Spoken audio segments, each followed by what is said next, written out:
천사의 아침 방문을 찾아오신 여러분을 환영합니다. 오늘도 아침 예배 말씀으로 믿음과 위로의 시간을 갖게 되길 바랍니다. 성도 여러분 안녕하십니까? 오늘도 아침 예배에 찾아오신 성도님들을 진심으로 환영합니다. 오늘도 계속해서 그리스도의 은혜 시리즈를 살펴보려고 합니다. 세 번째 시간으로 은혜를 통해서 어떻게 그리스도의 제자가 될 수 있는지 배우는 중요한 시간입니다. 오늘 말씀도 꼭 들어보시길 바랍니다. 이제 기도하겠습니다.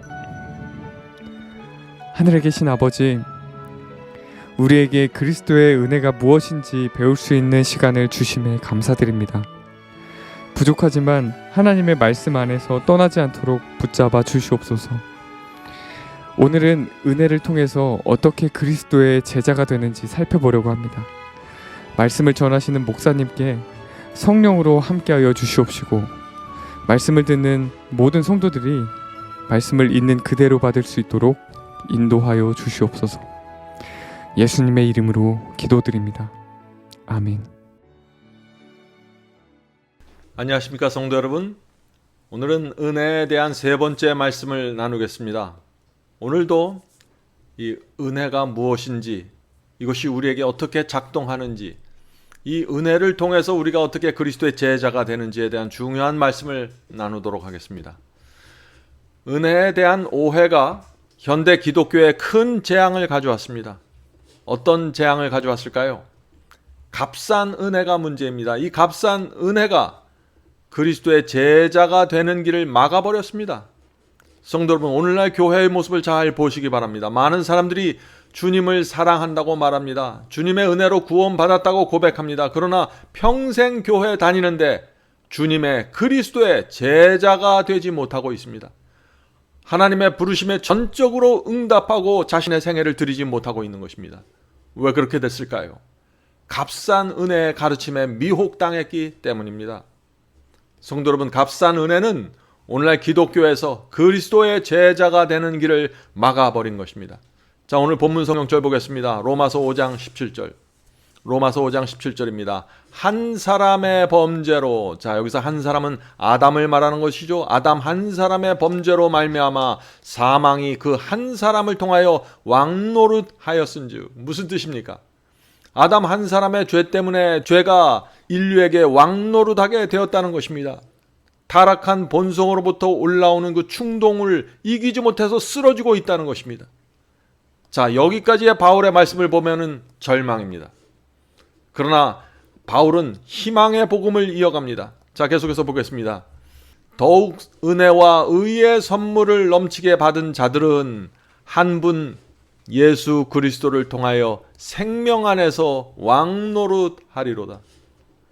성도 여러분, 아담으로부터 물려받은 타락한 본성을 갖고 사람들이 태어납니다. 그래서 그 죄가 그들에게 왕노릇할 수밖에 없는 상태로 태어나는 것입니다. 이것이 아담이 우리에게 미친 영향입니다. 그러나 그리스도의 십자가의 은혜는 이런 상황을 뒤집어 엎는다고 바울은 말하고 있는 것입니다. 십자가를 통해서 은혜와 의의 선물을 받은 사람은 생명을 받게 되는데 그 생명이 우리 속에서 왕노릇하게 된다는 것입니다. 이것이 복음입니다. 전에는 죄가 내 속에서 왕노릇해서 죄가 나를 끌고 다녔는데 이제는 주님의 은혜로 생명이 내 속에 들어와서 왕노릇하게 된다는 것입니다. 다시 말해서 새 마음을 받았다는 것입니다. 성도 여러분, 이것이 구원입니다. 이런 경험을 하는 사람은 주께서 부르실 때 감사와 기쁨으로 제자가 되는 길을 가게 된다는 것입니다. 자, 본문을 읽겠습니다. 오늘날 값싼 은혜에 대한 가르침은 교회를 참담하게 만들고 있습니다.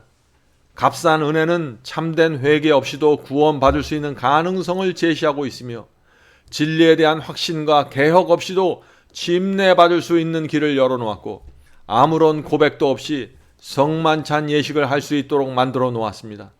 값싼 은혜란 그리스도의 제자가 되도록 요구하지 않는 은혜, 십자가 피가 없는 은혜, 그리고 예수 그리스도의 희생과 죽음의 가치를 무의미하게 만드는 은혜입니다. 성도 여러분, 사탄은 십자가의 은혜를 아주 값싸게 만들어 버렸습니다. 그래서 아무나 구원받을 것 같은 환상을 마음속에 심어주고 있는 것입니다. 그러나 성경의 진리는 이것입니다. 믿는 자는 구원받습니다. 그러나 믿는다고 하면서 순종하지 않는 자는 멸망당하는 것이 성경의 진리입니다. 요한복음 3장 36절에 그 말씀이 있죠. 요한복음 3장 36절입니다. 아들을 믿는 자는 영생이 있고, 분명하죠. 믿는 자는 영생으로 들어갑니다. 그러나 믿는 자에게는 순종의 열매가 나타나야 하는 것입니다. 자, 계속해서 읽어보죠. 아들을 믿는 자는 영생이 있고 아들을 순종치 아니하는 자는 영생을 보지 못하고 도리어 하나님의 진노가 그 위에 머물러 있느니라. 얼마나 분명합니까? 성도 여러분, 성경의 진리가 무엇인지 정확하게 보셔야 합니다. 순종치 않은 자는 영생을 보지 못하고 도리어 하나님의 진노를 받게 된다고 지금 말하고 있는 것입니다. 히브리서 5장에도 똑같은 말씀이 있죠. 히브리서 5장 8절과 9절입니다. 그가 아들이시라도, 그가가 누구인가요? 예수님이죠. 그리스도께서 아들이시라도 받으신 고난으로 순종함을 배워서 온전하게 되었은즉 자기를 순종하는 모든 자에게 영원한 구원의 근원이 되시고, 이 말씀이 무슨 뜻입니까? 우리 주님께서도 고난을 통해서 순종을 배웠다고 했습니다. 그래서 순종하는 자에게 영원한 구원의 근원이 되셨다는 것입니다. 성도 여러분, 우리 주님께서도 고난을 통해서 순종을 배우셨는데 우리가 어떻게 순종하지 않고 감히 구원을 바라볼 수 있을까요? 그럴 수 없다는 것이죠. 히브리서 11장 31절 보겠습니다. 히브리서 11장 31절. 믿음으로 기생 라합은 정탐꾼을 평안히 영접하였으므로 순종치 아니한 자와 함께 멸망치 아니하였도다. 얼마나 분명합니까? 성경은 계속해서 말합니다. 순종하지 않는 자는 멸망당한다고 말이죠. 성도 여러분, 십자가의 피의 은혜를 바라보면은 우리 마음에 주님께 대한 온전한 믿음이 생깁니다. 주님을 신뢰하게 됩니다. 그런 믿음과 신뢰가 있는 사람은 주의 말씀에 순종하게 되는 것입니다. 이것은 너무나 당연한 것이죠. 성경은 바로 이 복음을 말하고 있는 것입니다. 계속해서 읽겠습니다. 값비싼 은혜는 무엇입니까? 그것은 밭에 감추인 보물과 같습니다. 그것을 발견한 사람은 집으로 돌아가 자신이 가진 모든 것을 팔아서 기쁨으로 사게 됩니다. 마태복음 13장 44절에 그 말씀이 있죠. 마태복음 13장 44절. 천국은 마치 밭에 감추어진 보화와 같으니 사람이 이를 발견하고 숨겨두고 기뻐하여 돌아가서 자기의 소유를 다 팔아 그 밭을 샀느니라. 은혜의 참된 가치를 깨닫는 그리스도인은 자신의 소유뿐 아니라 자기 자신마저 버리고 그리스도의 은혜를 받아들이게 됩니다. 성도 여러분, 이것이 진리입니다. 주님의 은혜는 값싼 은혜가 아니라 값비싼 은혜입니다. 값비싼 은혜가 무엇입니까? 밭에 감추인 보화라고 했습니다. 자, 어떤 사람이 남의 집 밭을 갈다가 감추어진 보물 상자를 찾았습니다. 그것은 엄청난 보물이었습니다. 그 보화를 발견한 사람이 어떻게 할까요? 빨리 집에 가서 기쁜 마음으로 집에 가서 가진 것 모두를 팔아서 밭을 사는 것입니다. 기쁨으로 감사로 보화를 사는 것입니다. 성도 여러분, 바로 이것이 은혜로 구원받는 사람의 경험입니다. 밭에 감추인 보물이 무엇입니까? 그리스도의 피의 은혜입니다.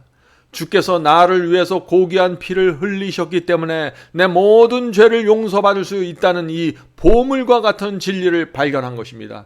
그 진리를 발견한 사람이 어떻게 반응했습니까? 모든 것을 바치는 것입니다. 나를 위해서 피를 흘리신 그 주님을 위해서 내 모든 것을 드리게 되는 것입니다. 이것이 구원받은 성도의 경험입니다. 기쁜 마음으로 돌아가서 모든 것을 다 팔았다고 했습니다. 주님을 따르는 제자가 되기 위해서 마음과 생애를 그래서 드리게 되는 것입니다. 이것이 값비싼 은혜의 복음입니다. 자, 계속해서 읽겠습니다.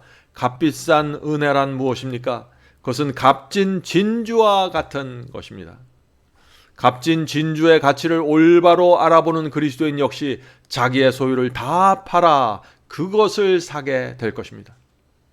마태복음 13장 45, 46절.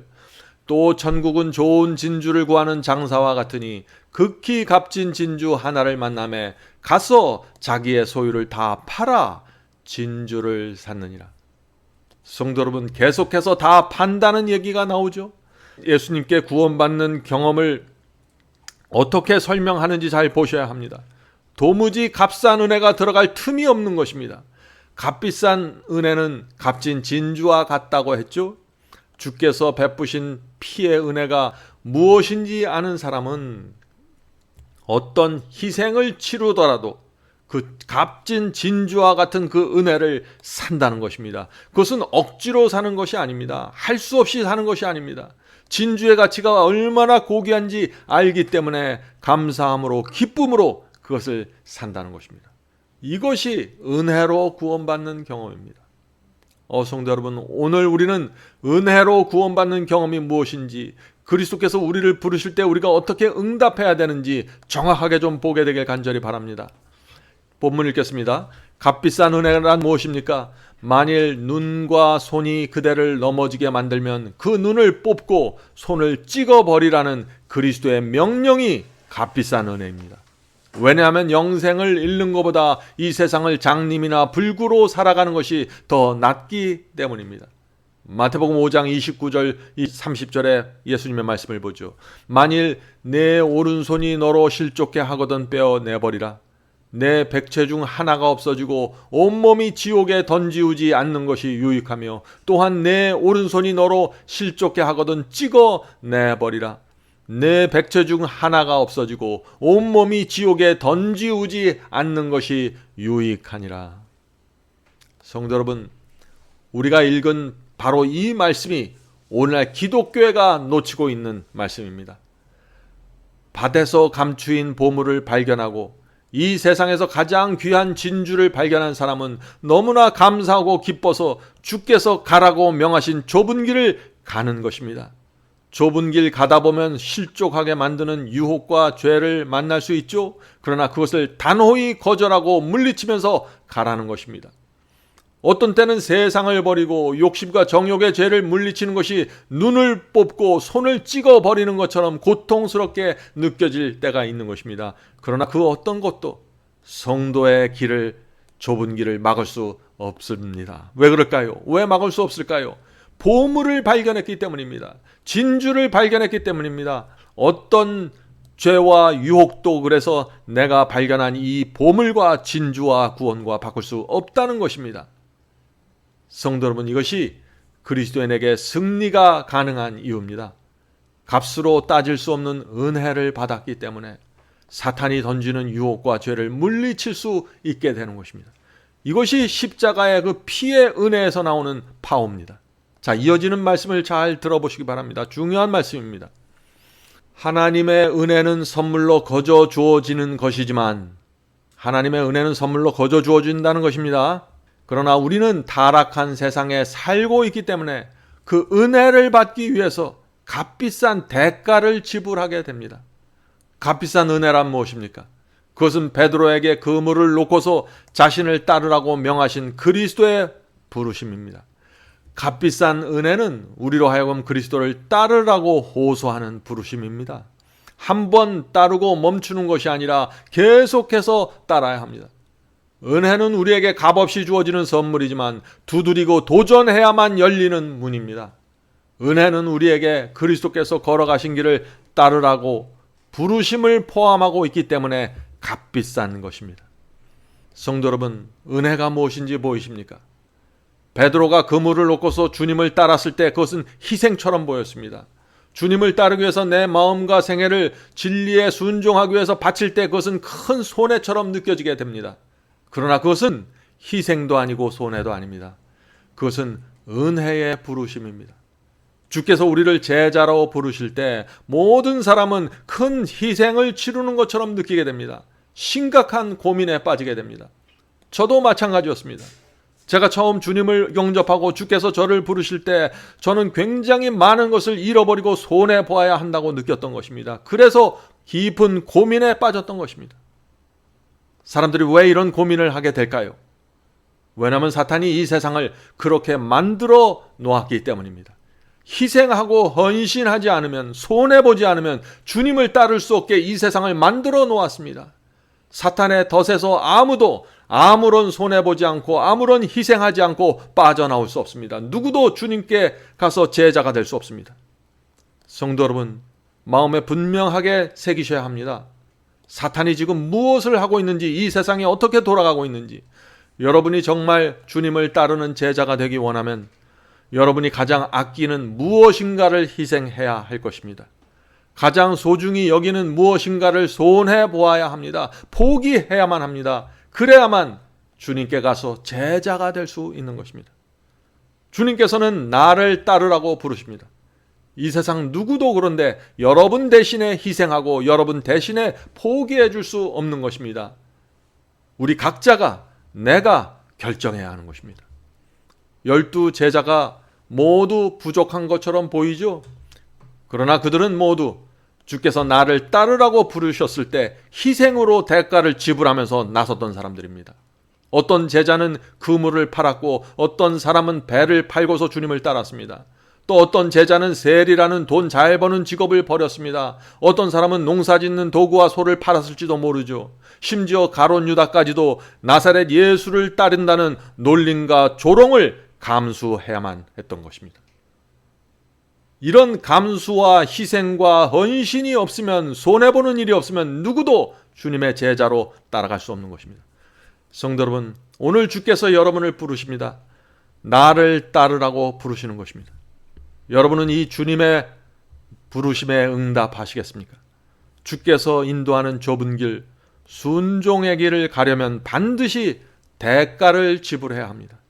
대가를 지불하는 사람만이 사탄의 그 움켜잡고 있는 덫에서 풀려나와 기쁨과 확신을 가지고 주님을 따르게 될 것입니다. 어떤 사람은 큰 희생을 치러야 하고 어떤 사람은 끈질긴 이기심과 욕심을 포기해야만 주님을 따르게 될 것입니다. 오늘 성령께서 우리 각 사람에게 내가 무엇을 포기해야 하고 내가 무엇을 희생해야만 이 진리의 길을 갈 수 있는지 보여주시기를 제가 간절히 바랍니다. 자, 이제 기도하겠습니다. 하늘에 계신 아버지, 주님의 은혜는 너무나 큰데 사탄이 이 세상을 도무지 주님을 따라갈 수 없게 만들어 놓고 있습니다.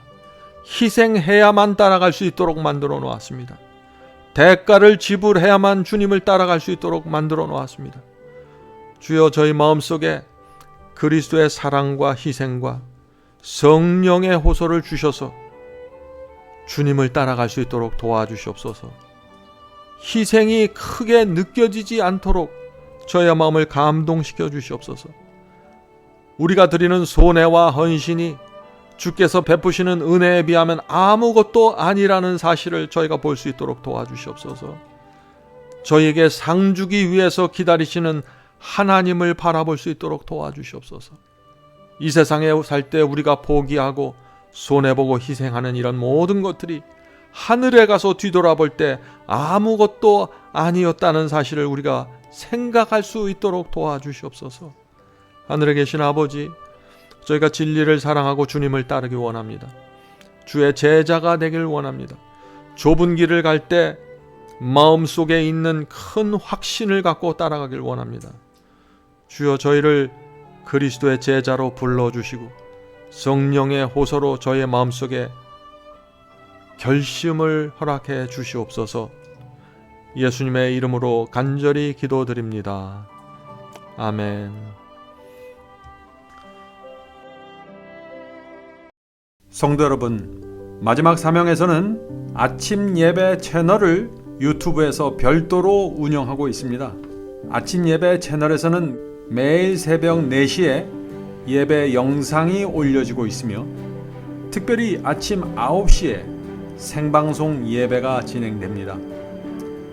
아침 9시 생방송 예배가 아침 예배 채널의 독특한 특징입니다. 원하시는 분들은 유튜브에서 아침 예배 채널을 별도로 구독 신청하여 주시면 저희와 함께 생방송으로 아침마다 예배 드릴 수 있습니다. 매일 아침마다 하나님의 말씀으로 저희 모두가 주 앞에 나와 예배 드리는 신앙으로 함께 나가게 되길 간절히 바랍니다. 감사합니다.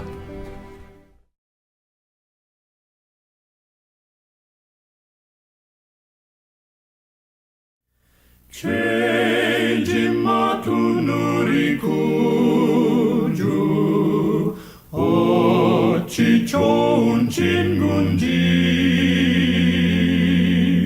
걱정 근심 모든 것은 고한 자는 복 받네 주께 굳지 않는 거로 복을 받지 못하네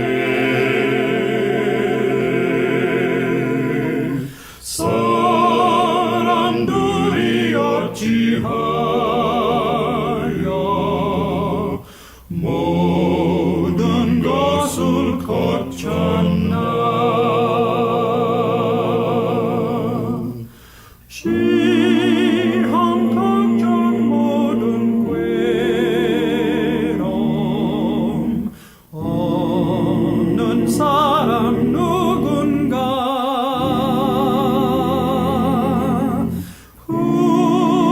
후질없이 낙심 말고 기도하랴 고하세 이런 진실하신 친구 찾아볼 수 있을까 우리 약함하시오니 어찌 아니고 할까